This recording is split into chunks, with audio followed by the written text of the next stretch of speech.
નમસ્કાર મિત્રો, હું કે શાસ્ત્રી ડીસાથી. મારા ફાધર છે કાંતિભાઈ જોશી અને એમને ગરદનના મણકાની એક તકલીફ થયેલી. સ્વસ્તિક ન્યુરો હોસ્પિટલ જીઓ પેટ્રોલ પંપના સામે ત્યાં અમે આવેલા. દીપભાઈ પરમાર ડોક્ટર સાહેબના સૂચન અને સલાહના માર્ગદર્શન અનુસંધાને અમે ઓપરેશન કરાવ્યું.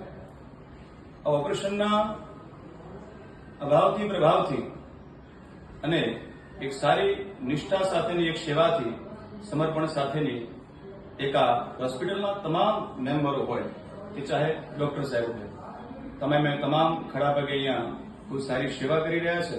એના અનુસંધાને 7 દિવસમાં મારા પિતાશ્રી ચાલતા થયા, હરતા ફરતા થયા, બોડી જે છે મુવમેન્ટ કરવા લાગી, હાથ પગ છે એ કમ્પ્લીટ પોતાની રીતે સ્વયં પોતે જે પણ કંઈ ગતિશીલ કાર્યો હોય છે, કાર્યશીલ રોજના, એ પોતે હાથે કરી શકે છે.